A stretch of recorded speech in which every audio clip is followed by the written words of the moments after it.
You are listening to episode 22.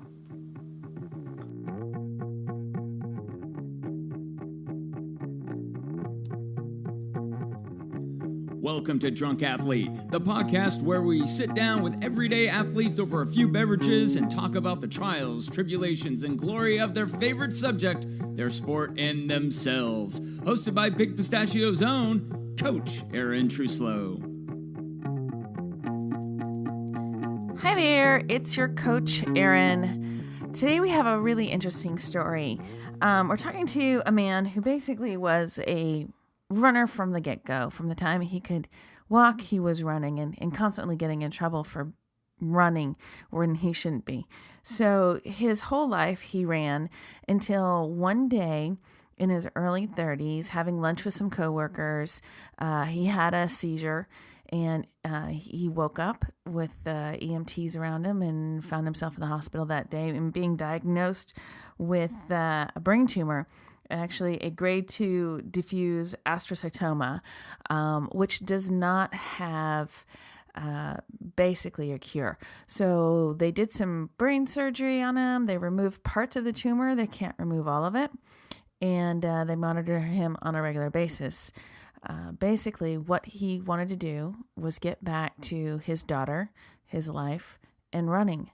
And that's what he's done. And he lives his life every day as if, not to be cliche, but if it was his last. And something we should all be doing, because we don't know when our last day is. He has outlived already what the doctors originally diagnosed, and I think he's proving he'll be around for quite a while. I want to introduce to you Mr. Iram J. Leon. Okay, I am here with Iram Leon, and we're going to go by J, right? Yeah, that's my middle initial for people who can't pronounce my name properly. Yeah, like me. Okay, so I'm going to have you say it the way it should be said. Iram Leon. Iram. There's like a roll in there. It's a trill R, which doesn't exist in English. A lot of people don't quite register. You know, I grew up in Mexico, so it's in Spanish. Okay. So that's your real name, but I'm gonna go by Jay. Yeah. Jay, People have called me worse. People have called me worse. What are we drinking today, Jay? Rum and Coke. Rum and Coke. Mexican Coke, though. Mexican Coke. Everything's better with a little Mexican in it. Everything is better with a little Mexican in it. And I have to say, this is the first time anybody's requested a rum and Coke. So cheers. Here, cheers to you. Oh, there you go. This could get ugly real fast. All right. Here's the second one, which is the one I made. Yours was like Coke with a splash of rum. Like rum and Coke, to me, they should be pretty close to equal. Oh, okay. All right. Well, I didn't know. So I am wearing my Beer Mile t-shirt today for you because we did a short interview yesterday at the Austin Beer Mile, and you told me that you had won 3 times, and now you've came in second. I've taken the championship 3 times and second twice, including yesterday. I'm gonna call my therapist. We're working on the self-esteem bit about it. So that's 5 years. So how many? So I'm assuming you've only done it 5 times. I've only done it 5 years. Those are the only, Okay. yeah. Right. I've only actually missed it once, which was a year I wasn't here for Thanksgiving, but every year I've been in town, I go to it. Well, congratulations on your race yesterday. It was very exciting. It was fun. It was very, very exciting. It's always good times, that Austin Beer Mile. But yeah, and I will actually post the picture in 2013. You won it first place, and I won first place. So I will post that one picture that I have where I actually podiumed with you, which will never happen again. Oh, so don't give yourself that much of a hard time. No, it will never. I didn't know the guy again. who won yesterday. We just met, and now we're both the only 2-3 times winner. Now I'm gunning for him. Oh man, next year, you're going for it. Okay, so tell me. So I've seen you around Austin a lot, and I've known you a little bit here and there, but I really, your story is pretty incredible. So that's what we really want to talk about today. But let's back up. So you were born in Mexico? Yeah, I was born 8880 in a little town called, actually a fairly big city called Chihuahua. Chihuahua, okay. And then I was 8 years old, like the dog, Chihuahua, like the dog. And then we moved to West Texas to Kermit, like the frog. And so I've been chasing animals for the first little bit of my life. Okay, good. So since obviously you're a fast runner, not only a fast beer drinker, but a fast runner, so were you athletic as a kid even? I mean, I played team sports. You know, that was. My mom's the oldest of 12, and so I had cousins left and right. We were always playing team sports. And then when I first came to the U.S., I kept getting in trouble for running in the hall. And in third grade, they sent me to the principal's office. I got spanked for running in the hall. Oh, man. And so then the principal was trying to... I'd gotten in trouble too many times. There was rules. Yeah, there's rules. He sent me out to the track team to, like, you know, I think show me my place. And the track coach goes, all right, you guys run so you can run no longer. See how long before you have to walk. And I outran his entire track team. And so what was supposed to be punishment all of a sudden became like, he's like, would you like to be on the track team? He's like, oh. And I don't remember what it was. It was like the 600 or the 800, whatever the longest distance was in third grade. He put me on it. And so I started running that, and I won some meets. And I kept running it, you know, junior high, high school. I got up to the mile. I'd break 5 pretty regularly by the end of it. Wow. So your athletic career obviously started because you got in trouble running in the halls at school, third grade. I love that.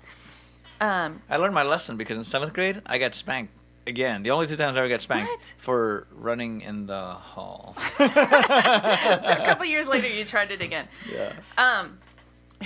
But you learned your lesson. So kids, no running in the halls. Yeah. I'm actually nervous at academic institutions these days, you know? Yeah, well, yeah, they can't do that anymore either, right? So, so did you think you could make, like, running a career?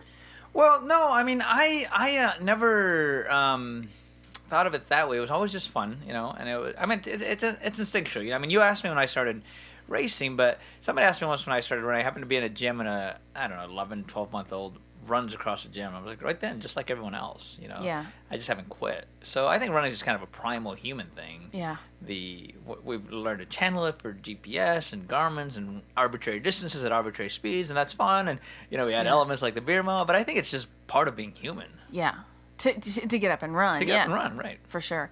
And I talked about this with Leah Manzano, that watching kids run is actually beautiful. Right. Like their form is perfect. They just look great, and it looks effortless, and then somewhere along the lines we lose that, and our form turns to shit. I don't know when we quit, but yeah.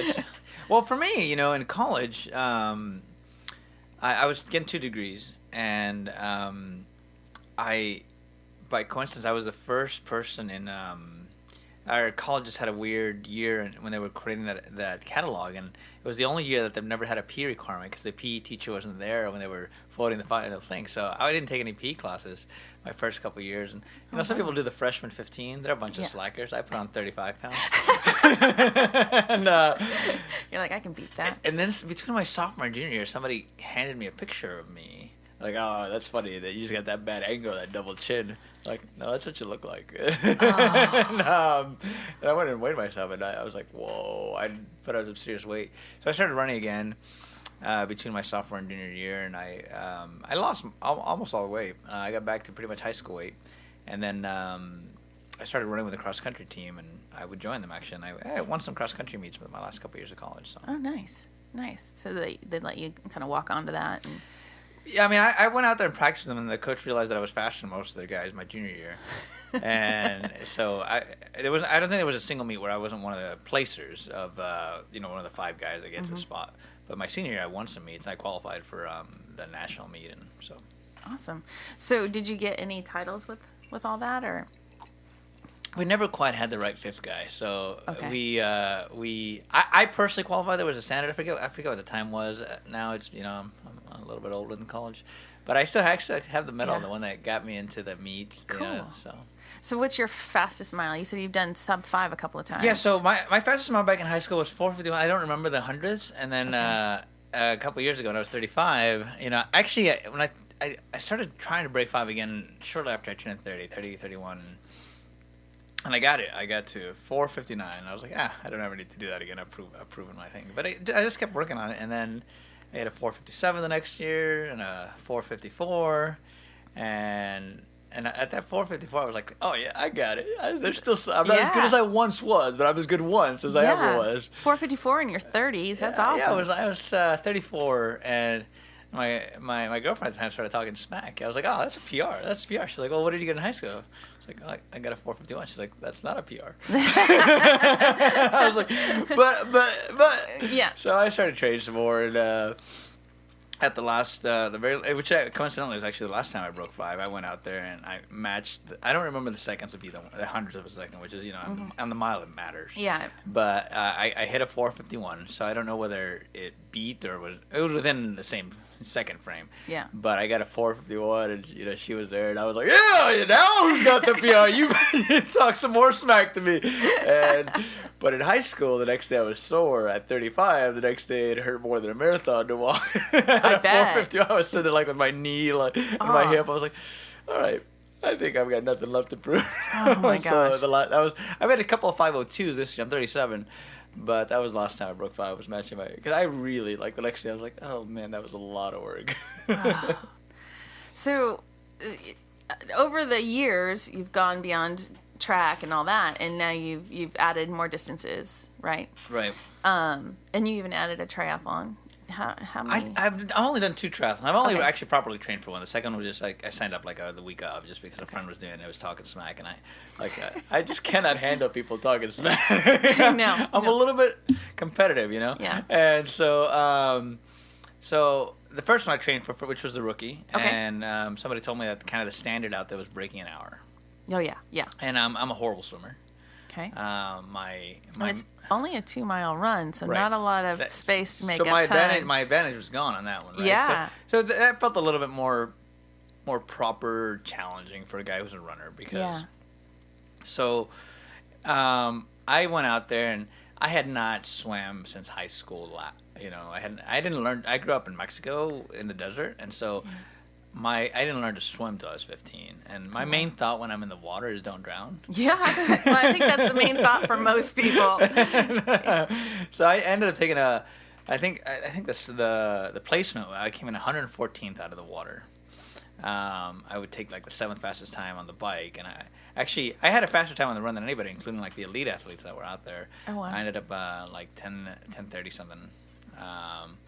So 5:15 for a 2-mile on an off-road course. Right, and so I would end up actually taking second in the rookie division, and the guy who beat me actually had not won any of the things. He just was a little bit more balanced of a guy, and so but I never saw him. I think he beat me by a minute or so. But the friend who had talked smack, who had done triathlons his entire life, he's an Ironman.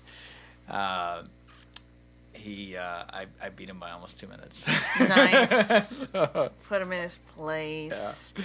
So what's your favorite running distance? I actually probably the 10K or the half because, the mile, the 5K, they're raw speed. But there's not a whole lot of balance required for those. Right. It's just gun it and hold it. Yeah. For the marathon or 30K or anything really longer, it's a disciplined run. If you shouldn't be talking during a race, but you should be at conversational pace pretty much the entire race. Yeah. So for the 10K and a half, to me, there's a right balance of speed and discipline. So I kind of like that. Yeah. And in the 10K, for sure, you don't really need to worry about nutrition as much or hydration. And I don't know if you're running so fast, you probably don't need it. But for everybody else, 10K and over, there's that whole nutritional hydration component. I don't take any nutrition till up to 30K, and I just do shot blocks, and I do them every 30 miles. And anytime I'm doing anything longer than a 30K or a 20 mile or a marathon, and just every 30 miles I do a shot block. There, well, that'll work. That's just adding a little extra calories, a little sugar, a little carbohydrate. Good. So I did a little homework, and we're going to talk about everything that leads up to everything, but I did find out you did a marathon. Your first marathon, you did it in 3:07, pushing your daughter. That was my first one, but I did do my first one. The stroller was with her in the 3:07. Yeah. So let me just repeat that in case we didn't understand that. You pushed a stroller with your 5-year-old daughter at the time? She was 5. Five. She was 5. And you won the marathon pushing a stroller with a 5-year-old, which she probably weighed 50 pounds, I don't keep maybe. track of her weight now or ever. Yeah. So, and your time was 3:07 something? 3:07, right? 3:07 and change. In the 30 Yeah. something. I actually don't keep track of my PRs. I don't know them to the second for very many distances. How did you train for that? Well, so I'm a single dad, so it wasn't Yeah. like I was training for a marathon to run. Just by the nature of it, it was just me and my daughter at the time living, and so a huge percentage of my runs were just running with her in the stroller because that was a necessity. That's so what you had to do, when I yeah. needed a training run, I did it the same way with or without a stroller. And Okay. so at the time, it was some of it was before kindergarten, so I'd just go train with her. And originally, I think we're going to talk about this, but I've Yeah. got brain cancer, which came with Yeah. seizures, Yeah. so I wasn't allowed to drive. Back when she was younger, back when this all started, she was 3 years old, and she'd fall asleep in the car, but I wasn't allowed to drive. So then I took her out in the stroller at first just to try to get her to sleep, but she'd come back wired. She thought it was fun, so I was like, okay, we're not doing this before bedtime because that's counterproductive. Especially at the speeds you're running. I'm sure she's like, whoa! So we started doing it, just kind of as a fun activity, Yeah. and so then we just kind of became a training thing, and it's funny because she'd always be like, go faster, Daddy, go faster. I'm like, I'm going as fast as I can, and so, and on the track workouts, we'd go up, on the track I wouldn't do it in a stroller, we'd just go opposite ways and high five every time we crossed, and so. That's cool. That's really cool. So a lot of your training with your daughter, that's awesome, amazing, because most people, when you have kids, you have to figure out ways to do it, right? If you want to train, no matter if you're swimming, biking, running, Right. stand-up paddleboarding, whatever it is, when you have kids, you either need to have a partner or help, or you take them with you. And I think it's awesome that you take her with you. Yeah, and it was I think it made me faster off of the stroller. Yeah. Because all of a sudden there's not Yeah. a bunch of weight, and so but the downhills, the uphill, all of a sudden you're like, oh, I'm free. Yeah. yeah. So it's like taking off a weight vest pretty much and then running. Right. You've dropped all that weight. You don't have to push anything forward anymore. I think that's awesome. Well, if I could ever run a 3:07, I would be tickled. Well, just get a stroller. Just get a stroller. That's a Yeah, secret. I think that's a I secret. don't think it works that way because I remember pushing a stroller and I was nowhere near fast. So yeah, it was just a lot of hard work. Cool. All right. So you touched on it. So you were diagnosed with brain cancer. Right. I was, so I had just actually run my first marathon the year before, and I only ever intended to do one. I was 29 at the time, and everything goes downhill after you turn 30. Oh yeah, it's you're terrible. really worthless as a human being and as an athlete. That's what you're thinking at 29 anyways. Well, that really was why I said that. I was like, because once I turned 30, there's got to be nothing left in the tank. Yeah. And it was my first one. It didn't go great. It didn't go horrible. It was a 3:19. Okay.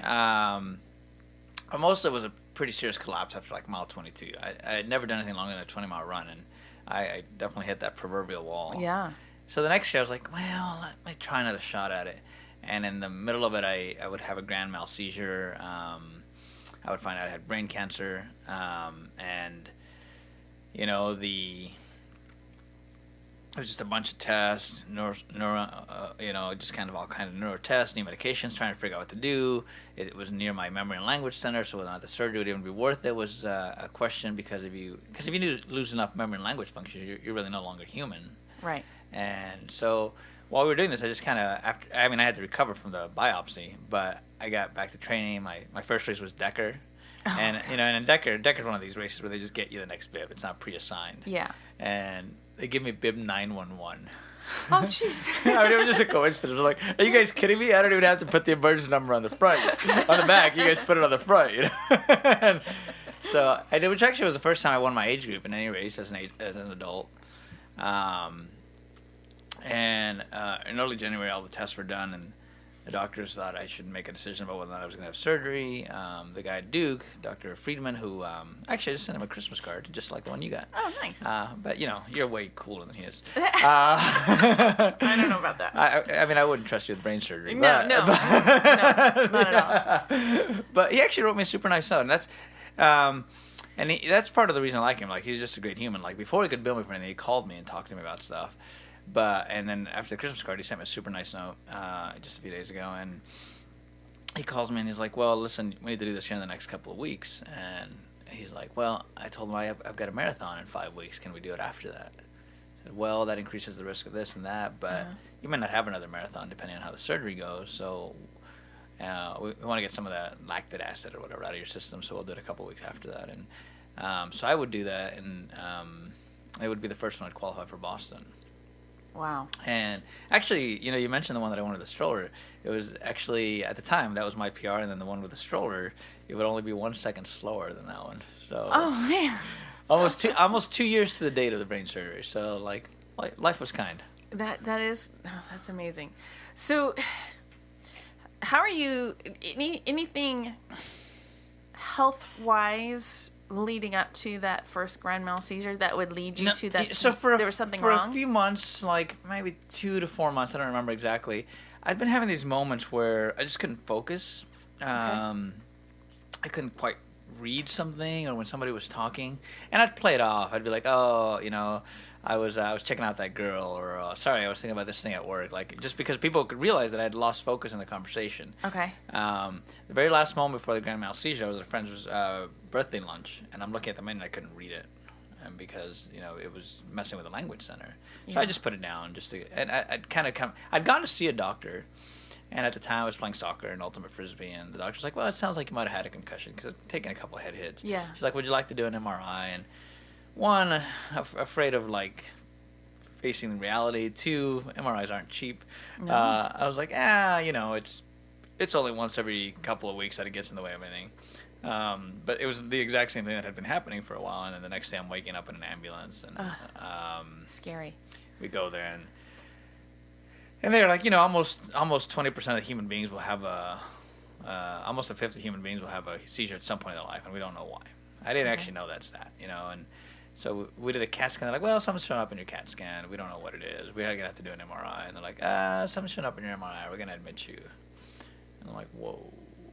Okay, yeah. So I actually left the hospital when they told me that, and my friend, a good friend we're friends to this age. I actually just got engaged, and he's gonna be the best man at my wedding. He's like, "What are you doing?" I'm like, "I'm leaving." He's like, "Did they say you could leave?" I'm like, "No."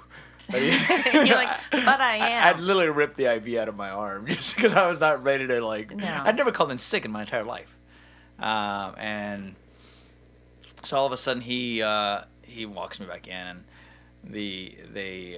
because it started on a Friday, the biopsy wouldn't be till Monday, and that makes for the definition of a long weekend. Yeah. We played some poker Saturday night in the hotel room. Sunday night I snuck out because my schedule called for an 8-mile training run. Okay. And so I actually asked the doctor what I was supposed to do. It was at St. David's, which is not far off the Austin Marathon course. Yeah. And I was supposed to just run around the block, and the nurses were supposed to out there and be checking in on me. But after a couple of loops, I said, and I was like, we're gonna be a while. And they went back up, and as soon as they did, I left the hospital ground and went and did the beginning of the Austin Marathon ride. I went down first and came back up Congress back to the hospital, unless my insurance was listening in, and then I just went around the block. I never left the hospital ground. Never. And I got my schedule just happened to call for an 8-mile run that day, and so that was just therapeutic. And I think that's what I just learned, that running was what I needed to hold on to. So in my head, all I can see is you running down the street in one of those hospital gowns that are open in the back, and you just running. And well, I got they let me put on real clothes, but I had an IV in my arm, so I'm sitting there running very stiff arm. And I had a friend who was running with me. He's an EMT, Okay. and my friend Matt, and so he was there in case. But when he didn't know I was going to leave the ground, he's like, "What are you doing?" I'm like, "I'm leaving." He's like, "Okay." And I'm going with you. Anyway, Yeah. he obviously ran with me, and he actually would end up running the last a few miles of the marathon with me on that one that I first qualified for Boston, just for a safety measure. Yeah. And actually, to this day, one of my favorite doctors, she came out, and cheered on the course with her kids. And I didn't know she was going to do that, but she was out there at like mile 22, and that was kind of because there were lots of people there cheering, which was really helpful. Yeah. But those are friends and family. You kind of expect that to have somebody who you had a professional relationship that went and that extra step to be human, and so. Okay. So so I'm going to kind of put this in check. So you have a grand mal seizure, you get checked into the hospital, they tell you that they're going to admit you, they need to do a biopsy. You decide to go for a run because you have the marathon training, and they say, okay, we're going to do the actual surgery after your marathon. So you're lining up on the marathon course. Not to say something strange, but what's going through your head at that point? I mean, knowing that this is looming, how do you feel? So the first one, I intended to be my first and last, but that was by decision. Okay. The next year, I'm wondering if this is going to be my last and if I'm not even going to have a decision to make about it. Right. So, and it was hot. It was a hot marathon. This was 2011. Okay. And everyone thought the weather was against me, and I'm tuning it all out. And I gunned pretty hard. And I was at a Boston qualifying pace the entire time. And at mile 20, where it's just one of my friends joined me for a few miles just to make sure I was doing all right. For a couple of miles, actually, I was like, you know what? As long as I finish, everybody will be fine. I'll be fine. And I'm gonna prove you all wrong. I'm fine. It's funny how those thoughts sneak in your head about how as long as you finish, it's all right. I was like, no, I came out here to qualify for Boston. I didn't put this off to just finish. I've done that already. So I kept it on, and I think that's probably between the diagnosis and the surgery, one of, if not the biggest smiles I had on that race. Because I was like, at mile 22, 23, 24, 25, I just kept. I'm like, I'm gonna qualify for Boston for the first time, and I run with music. I had created a very specific playlist, kind of knowing the course of the right thoughts to have at the right time. The hills, some fun, fast songs, some at some of the miserable points that would make you laugh. But the very last song, which I actually didn't get to listen to much, because you beat your time. Yeah, because I beat it with 3 minutes to spare. But the very last song that I put on the playlist was that I think I'll go to Boston. Nice. And right after that finished, which would be after the time that I'd be eligible for, was "So You Had a Bad Day." And luckily, that song never came on. Yeah, you never got. That's really funny. That's funny. You're like, so yeah, trip. Okay, the good stuff. I just having all of that weight on you, it would either make or break you, and it sounds like it still made you. You weren't going to let any of that change what you were going to do. Well, to this day, I mean, I've actually got an MRI a week from Thursday, 2 weeks from a couple of days ago, and it's always around this time, and it was right before Decker, and now I'm the president of the Austin Runners Club, so we put on Decker, so I don't get to run it, but I've always gone back and run that race now.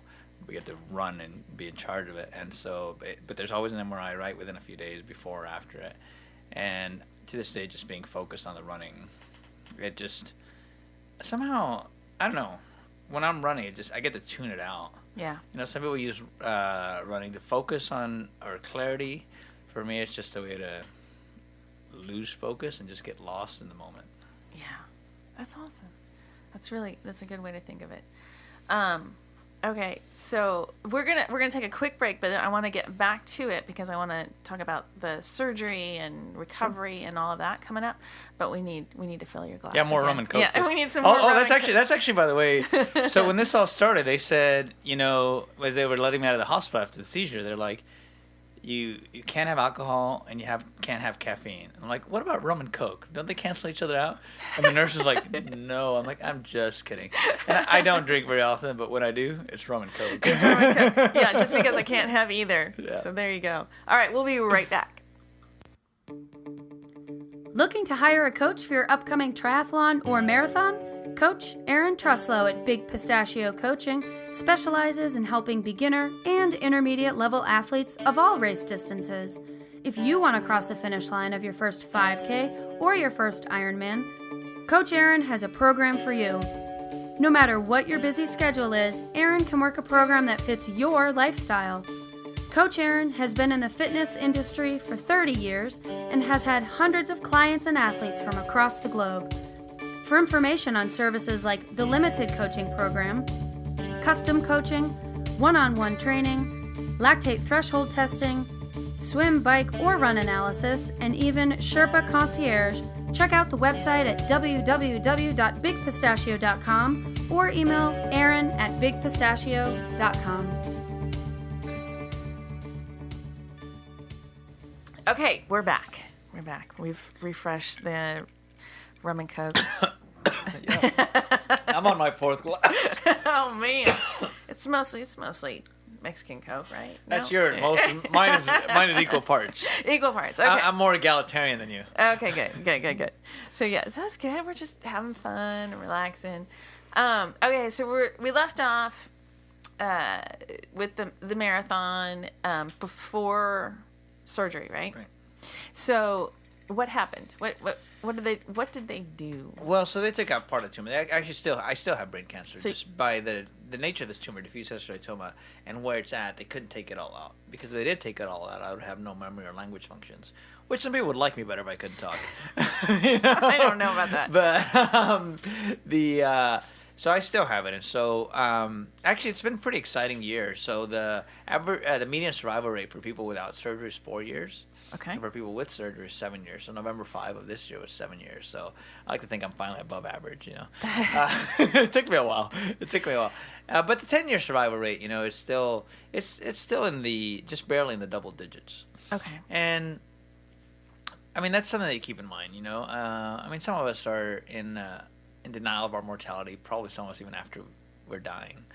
But I went through 2 years where I didn't even have a full month without a medical appointment. It was over 2 years before I'd have a full month. So when you're sitting there doing all that kind of stuff, it just kind of keeps you keenly aware of reality. Yeah. And so for the last couple of years, you know, MRIs have been 6 months apart. Originally they were 3 months and then 4 months. And then for the last few years, they've gotten 6 months. And at the last medical appointment, the doctor was like, you know, if we get to 10 years, we'll do it once a year. And just hearing him say that was like, wow. whoa, you know. And so, because again, the 10-year survival rate is low. So, you know, I mean, I'm a competitive guy. You know, I always play to win. I don't always win, but I always play to win. And so, for me, it helps to see cancer as an opponent. Okay. And while, like yesterday at the beer mile, I got beat, and that was a worthy opponent. I don't think of cancer as a worthy opponent. It's a total chump, and Yeah. you know that's obviously just some kind of psychological therapeutical padding, because some of it's out of your control. But I think for me, being a competitive guy, to see it that way, it's like if it's me or you, it's gonna be me. Yeah. And so it's still stable. At every MRI, the question isn't whether or not I have brain cancer, it's whether or not it's grown. Okay. And, you know, at the last MRI, they said it had grown like 0.7 millimeters. At the previous one, it said 0.4 millimeters.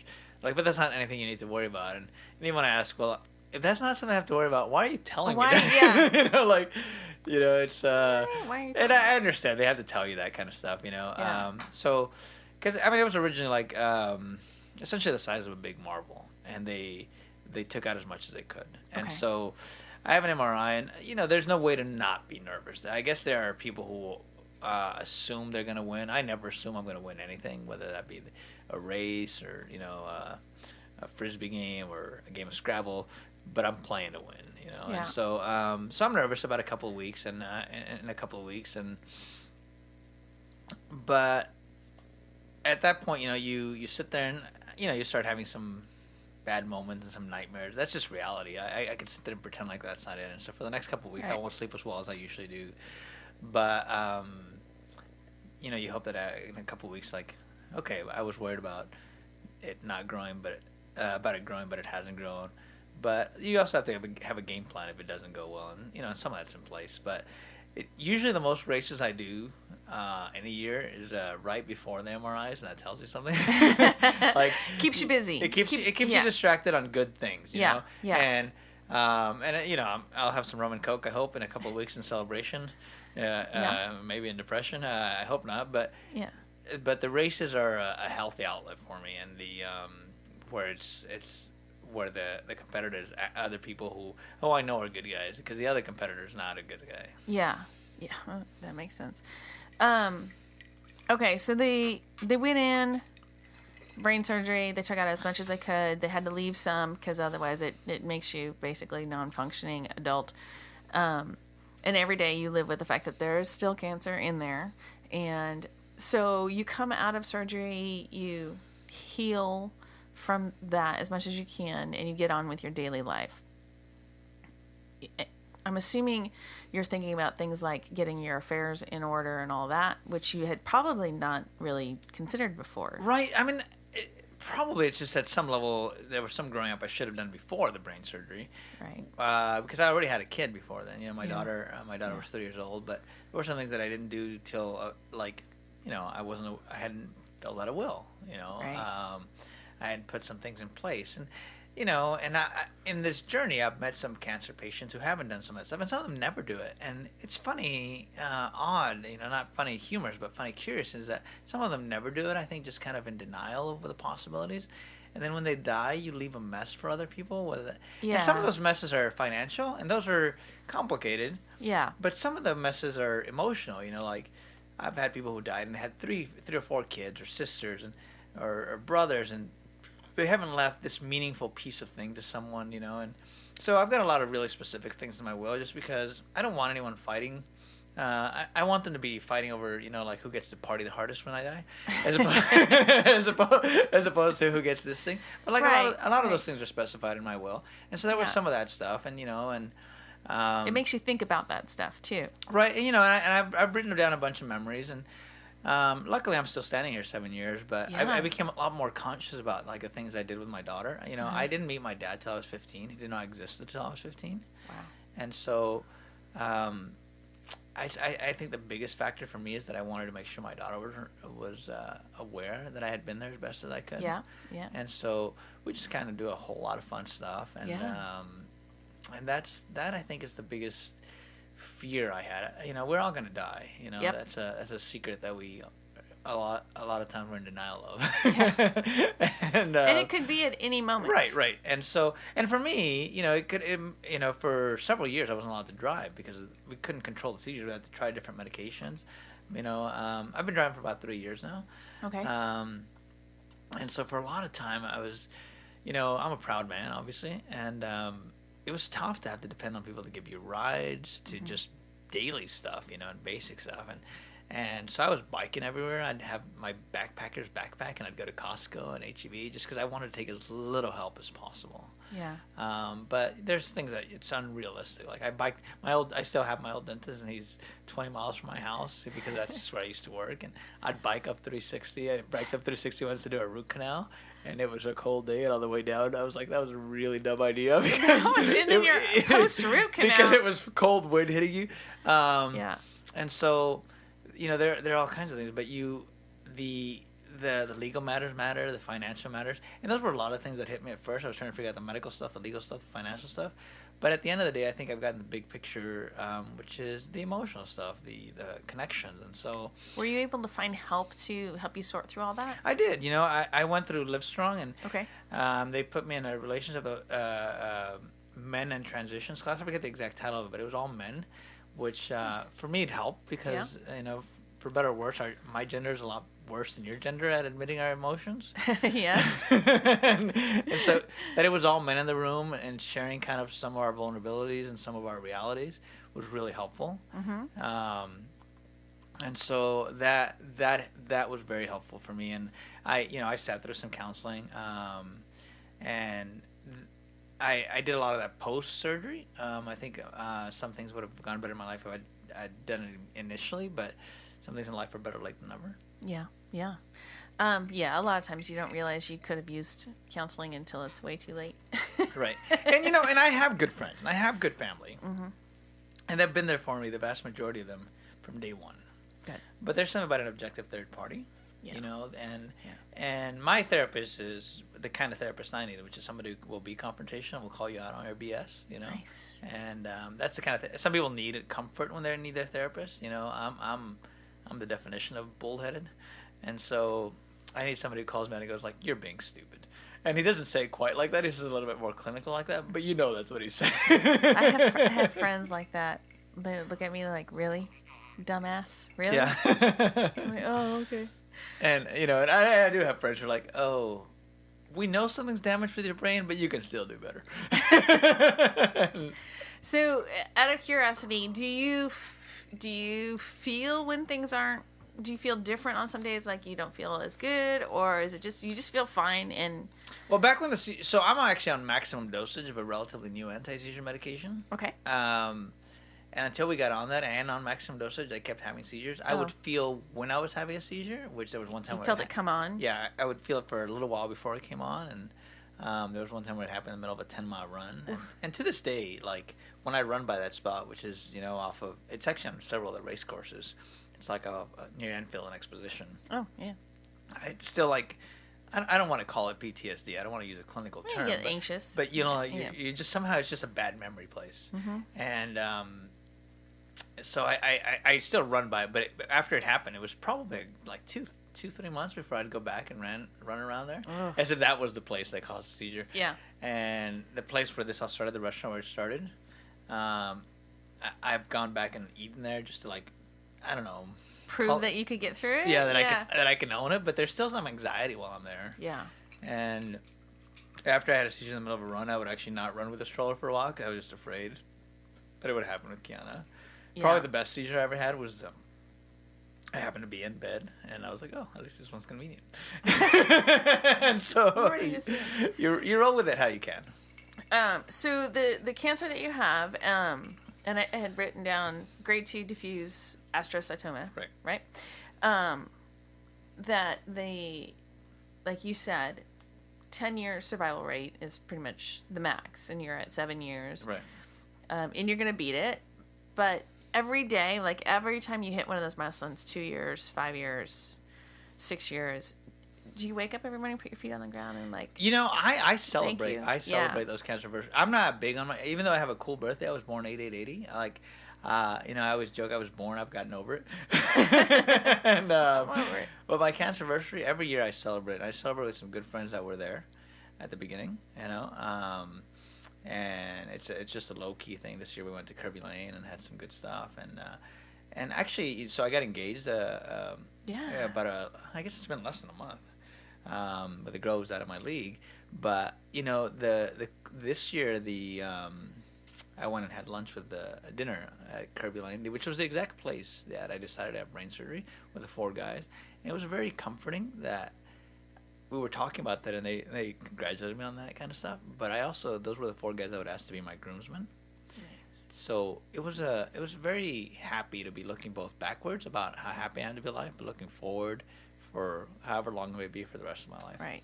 So that leads me to the question is, like, beyond cancer, and beyond like this I would have that 10-year thing sitting on me. So you're clearly thinking beyond 10 years. So you found an awesome girlfriend, and you're now engaged, and you're planning for the future. So with what's going on with you, what's that thought process like? How do you do that? I don't know if I'm asking the right question. Right. Well, I have honestly for far too long was just thinking from MRI to MRI. That was the farthest I would think I had. And Elaine is the first girl in my entire life who I've ever dated who was a friend first. Like the rest of the girls, I was hitting on them 10 minutes after I met them. And so that I think that organic bond helped, because you think of friendship as more of a long-term thing than like dating. You're trying to figure out whether or not it's going to work out. Friendship, you assume that good friends are going to be there, and it was a friendship that grew into a romance, and so I think that kind of helped merge the vision of long term. And so we're sitting there, we picked out a wedding venue, we picked out a date, we're sitting there hammering out some of the details, and so like that vision starts to come clear. And I mean, there's never going to be a day where there's not fears. I would be dishonest to tell you that. Right. But like you start having visions of like when we were both old and gray and fat, Yeah. Yeah. And I've got a decade under, so I'll be older and fatter and greater faster. But but there's some upsides to that. But it just kind of you start envisioning all that. You start envisioning a day. And, we just actually have been working on some house remodeling stuff. And some of that stuff, just because brain cancer is the worst financial decision of my life. Like, I just simply could have not done. I can't even imagine how expensive. I didn't get out of debt till last year. And so some of that came from that.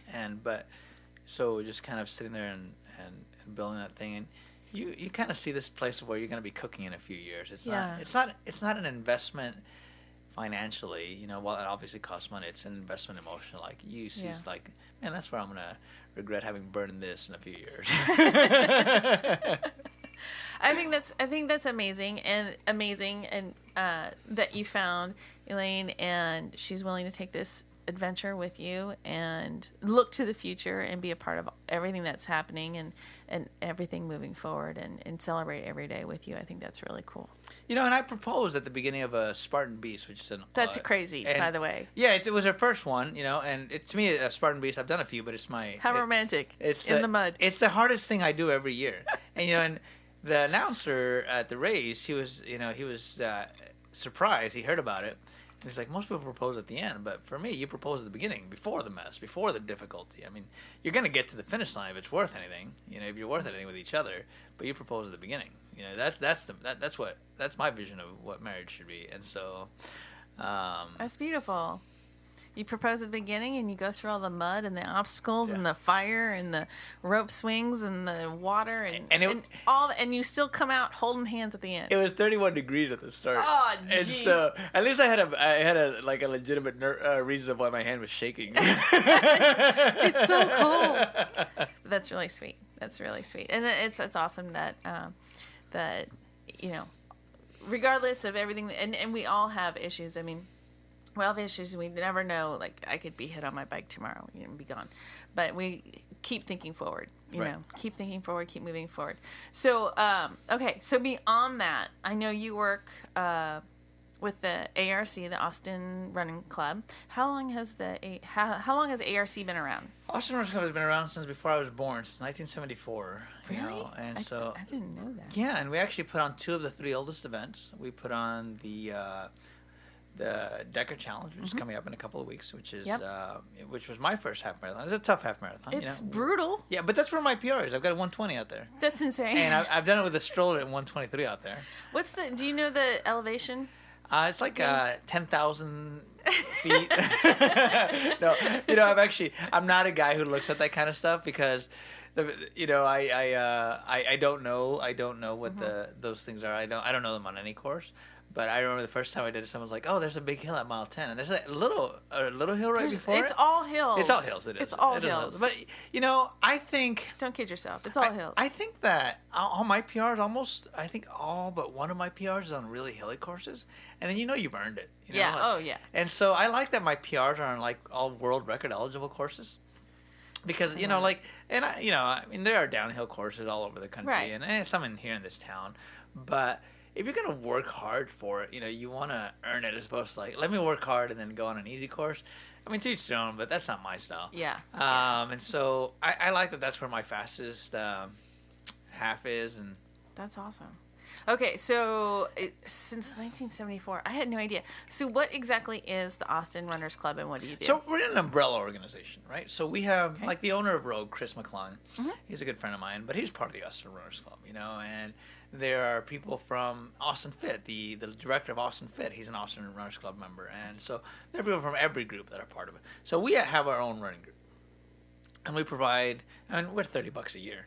But with that, it comes like we'll provide you customized Austin Marathon or any marathon training. We'll give you a schedule, and we provide more discounts than anybody else in town. Like, we're actually the only club that gets you a discount to the Austin Marathon. So it's a combination of things. It's an umbrella organization where you don't necessarily train with us, but you realize that that we're a community. We're a community, and so we have people who train with us or people who train with other groups officially, but are part of our club. I mean, we have the better part of 1,000 members. Oh, wow. And when you sign up for the Austin Marathon or 3M or Decker, it actually asks you if you want to become a member. And for $30 a year, you're going to make money off of it. But we also donate really heavily. Like last year, just coincidentally happened to be the most money we've ever donated in any given year. We donated to the Trail Foundation. I think it was $13,000. We donated to Marathon Kids, like $15,000. Oh, wow. We donated to O. Henry, and because it's an all volunteer nonprofit. I don't make a cent. Nobody makes a cent. So it's people who are passionate about running because the amount of energy and effort that it takes for not just the board members, but the volunteers that help put on the event and the coaches. Nobody gets paid a cent. So these are people who just want to be out there to help out.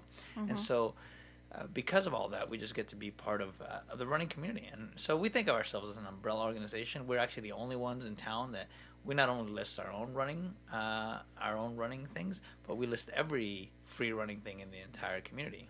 Awesome. In the entire greater Austin area. And we promote everybody else's event. If anybody, anything that gets on our radar or anything that anybody asks us to promote that is a free running event, we promote it. Obviously, if it's a paid event, then there's a little bit more caveats. Right.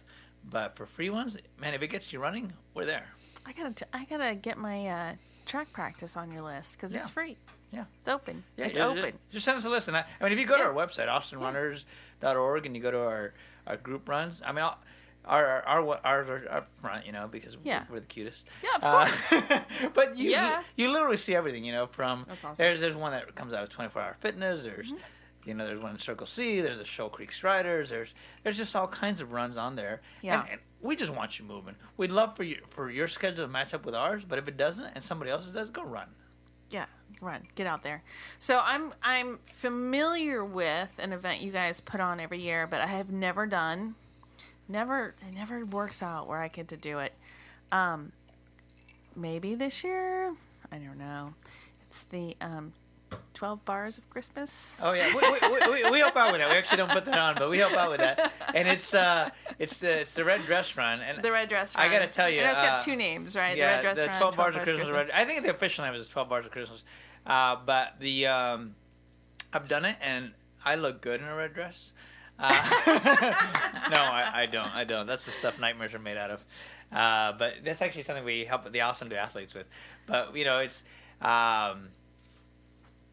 we go out there, and I've done it every year, and it's funny. You know Megan Baker. Oh yeah. The very first time I did it, I borrowed one of her dresses. And she was like, "Bitch, you look good in my dress." And I'm pretty sure that was a compliment. It was a total compliment. Well, yeah. So Austin Do Athletes, they're amazing. They're another organization in town that are fantastic, and they do a lot of stuff as well.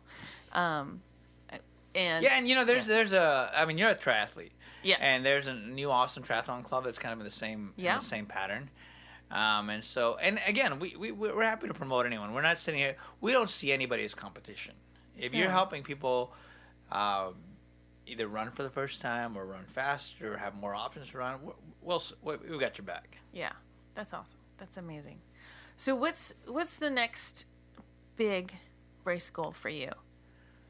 I actually, for better or worse, I have not hit a single PR since I've turned 36. I don't know if my peak is behind me. I've come close. I don't think your peak is behind you. A whole lot of guys do peak. It's funny. I told the guy who I love him. I told him this. I was like, man, I'm having a hard time. He's like, yeah, that's when I hit my peak too. I was like, that was not the right response. That is not the right thing to say. I'm still gonna, like I told you, I've hit two or three 502 this year, and that's kind of frustrating to be so close to sub 5 and not do it.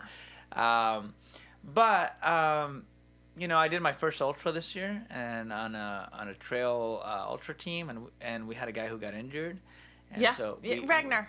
And so we stepped up and we took his legs, and I kept the sub 8 pace for 36 miles. It was broken up into segments. And that course was insane. Yeah, but I was out there, and that was fun. And with the Spartan, to do a more full body fitness, not just below the waist, to be able to do things like that. And so I try to do one new thing every year. There was last year was basketball. It's been CrossFit. It's been triathlons. And so there are people who just get focused on one thing, which that's great if you have a one mission. But I like to trick new body parts into challenging. I like to think that who knows, but I like to think that's what keeps stops my brain tumor from growing. Is that, well, I got to put new energy into this thing so the brain tumor doesn't get any. It doesn't get any juice. Yeah. And so, I think it's just, we write a weekly email, and since I became president of Austin Runners Club, and I titled it For the Run of It, and I'm gonna keep enjoying life like that. I'm actually thinking about probably my next goal. I haven't signed up yet, but I probably should. My next goal, I think, is to sign up for the Austin Marathon new course. I haven't ran it in a couple of years, but I think I have an opportunity to do so this year just because it kind of works out on my schedule. And I just think that, some people are talking about, is it hillier, is it easier? And for me, a new challenge, just the fact that the course has changed, that alone is good enough to do it. Yeah, it's a new course. It's funny because I've had 2 guests on the show. One guest said it was going to be easier, and one guest said it was going to be harder. So I'll be meeting with the director soon, and we're actually going to discuss that. Well, and the thing is, neither one would stop me from doing it. I've actually ran the course since it got announced. The change. Mm-hmm. And I don't know whether it's easier or harder. The finish is definitely harder because about half a mile out, you go up a pretty steep 11th, which in a marathon, if you go up brutal. A steep hill, it's tough. I don't know if the overall course is easier or harder. That's certainly up for debate, but. I think it's tough to argue that when you're going up 11th Street, half a mile to go, that's not going to be a challenge. Yeah, but we had to go up San Jack, and that was brutal. Yeah, go run up 11th. It's a lot longer. Okay. But if you're afraid of a challenge, you probably shouldn't be signing up for marathons in my book. True. And so, if you want an easy marathon, go to Houston. So, well, there's lots of easy marathons, but I think. I like when I get handed a medal. I've signed up for the Waco one. My PR's a Decker. I like the fact that when somebody's putting a medal over my neck, that I've earned it. It wasn't just gravity or a wind behind my back or a downhill. I think that it takes you to a different level of accomplishments to go our own half marathon, the Decker Challenge. We call it the Decker Challenge. We don't even call it Decker Half. You know that you were the challenged. Decker Challenge. Right. Yeah, and there's a reason why I've never raced it. So this is a good year. This is a good year for you. No. It's not too late. I have a hard time riding my bike around it, let alone. I actually think it's harder to ride your bike on it. So because that downhill before that uphill is just a tough turn. Yeah. In running, it's not going to have that kind of effect. Yeah, it's true. Those uphills will take a lot longer. Right. Yeah. I'm not going to argue there. Awesome. I'm good. Okay, I'm good. So, any goals to do or have you done a 50K or a 100K? Well, my first ultra was this year, which was 36 miles, and I always joke that I would never do an ultra because the guy who ran the first marathon died. Why would you run longer than that? That's true. So I think the next thing on my radar is to sign up for the Austin Marathon's new course. Okay. So we'll do that. I think some of I'll probably sign up for Waco again, which is, last year I was in the lead for the half. And there's this option where it adds a quarter mile, but it starts with these really steep stairs called Jacob's Ladder. Yeah, I'm familiar with that. And so I was running it out there, and I was in the lead. I had been in the lead the entire time. And so... They give you an option to run up the ladder? Yeah, up the ladder. And it adds... Or not? It adds a quarter mile. And they tell you that it's going to be longer, that it doesn't change any placement. You don't get... The only thing you get is an extra little addition of a ladder to your medal. And so I was in the lead. And the previous year, I had made a wrong turn on the course and to part of the marathon course. So I ended up adding maybe half a mile into it. And what I'd gone back up there for is redemption. I didn't go back up there. And that year I was not in the lead. And so this year I'm in the lead. And it's probably at mile 11, about 2 miles to go. And I get up there. And I know that if I go up that ladder, that's going to cost me the win. Mm-hmm. And I thought about it for all of 0.2 seconds. And you're like, I'm going. And I'm going up there. And I ended up taking someone in the top 10. But I'd gone up there for redemption, and I got it. That's awesome. That ladder is just horrible. It destroys you. It destroys you. I did that with a stroller. What? There's no way. I did it 2 years with a stroller. The first year I did it, I didn't know about it till the day before. I mean, some of those steps are 2 feet high. I work out. The first time I didn't know about it till the day before, so I got up there, and I heard about it. I was like, there's no way I'm doing that with a stroller. But I got there, I was like, yeah, I am. So I went up it, and it also has a relay. Like, I forget whether it's a 2 or 3 or 4 person relay. But I got up there, and so I take it up all the way up, and I had to stop at the landings and just kind of catch my breath because it's a lot of work. And I got to the top, and they had a bike with me, and I thought that was just for safety for my daughter a few years back. But it turned out because I was in 3rd overall. So I get to the top. The bike's and like, I finished. I think I finished like 15th because that honestly shot me. Yeah. And like the bike person was like, you weren't in 3rd. I was like, oh, if you told me that, I'm not sure that I would have taken that. But I've done it 3 or 4 times, and every time I'm taking the ladder, you take the challenges. And I think for me, I like to believe it. I don't know if it's a mystical belief or reality, but I think if you sign up for the hard things in life, and the hard things that you don't sign up for are why you win. I love that. You sign up for the hard things, the challenges. The challenges are what make you stronger. Right. The challenges are attempting the challenge. The hard part is what makes you you. I'm not afraid of failure, and I've definitely failed at many things and will fail at many more. Yeah. But, one thing I've never taken is a DNF.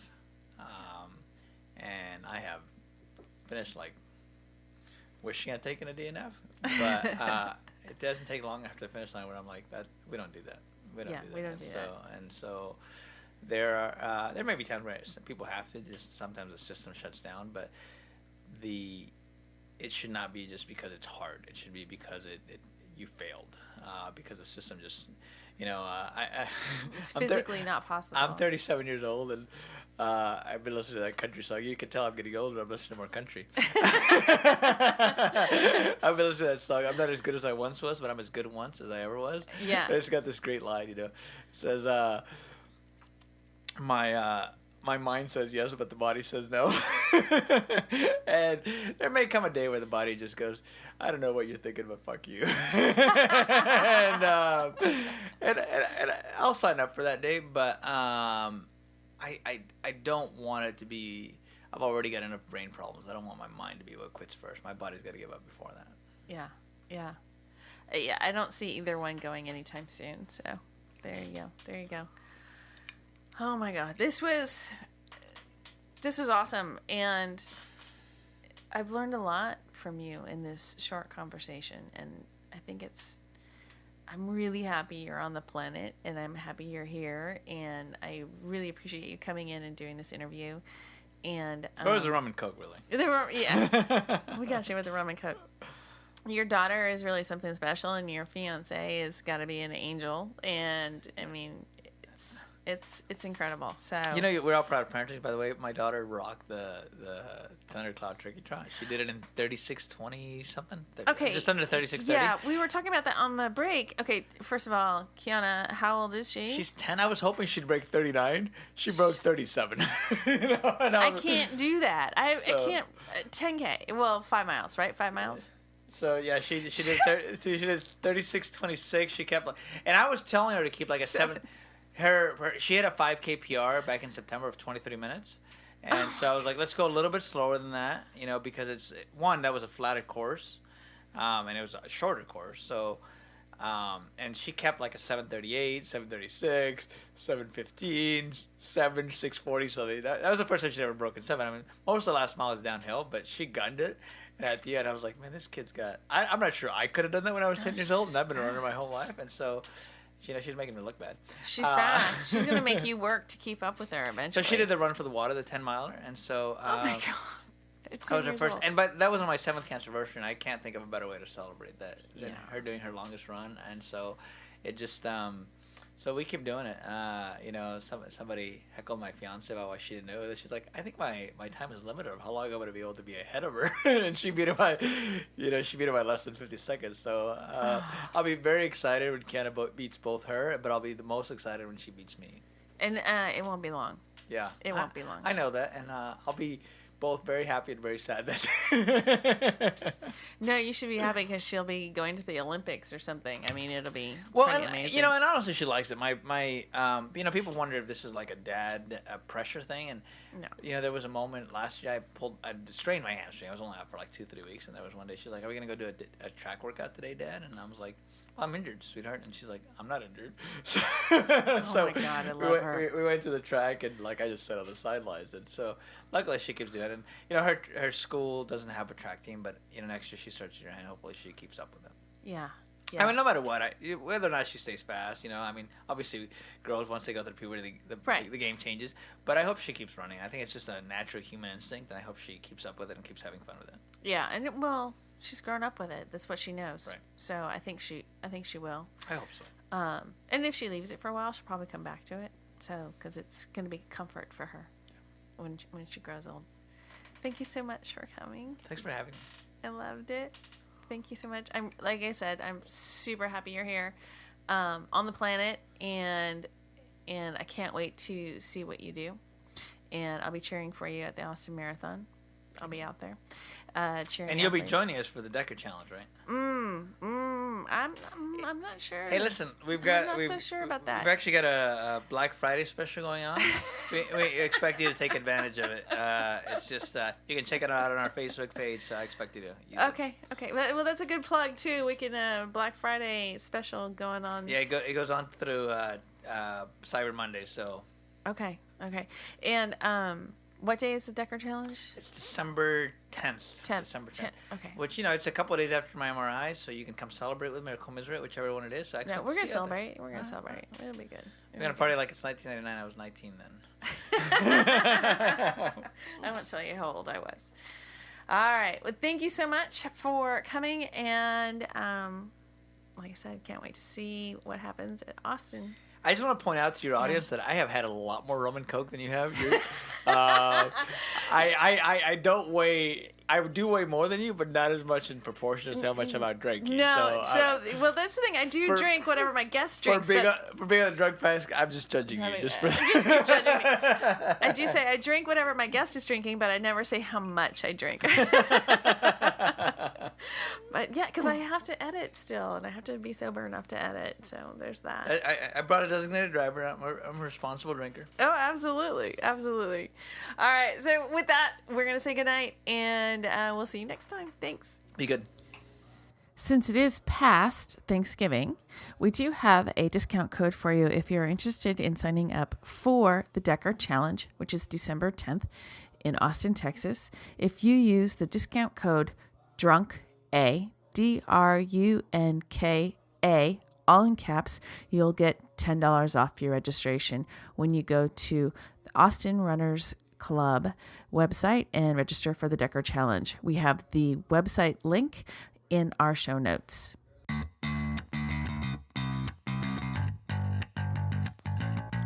Looking to become a faster runner? Check out Coach Aaron Truslow's ebook on iTunes called Treadmill Workouts. Treadmill Workouts will keep your mind on the run, make you fitter, stronger, faster, and a better runner. If you are looking to run longer distances, burn fat, gain cardiovascular strength and endurance, then these are the workouts that'll get you there. Check out Treadmill Workouts by Coach Aaron Truslow on iTunes today. If you are looking to get a hold of Jay, you can find him on Facebook and Instagram under Iram J Leon, and that's IRAMJLEON. And you can also find a lot of stories about him on YouTube as well.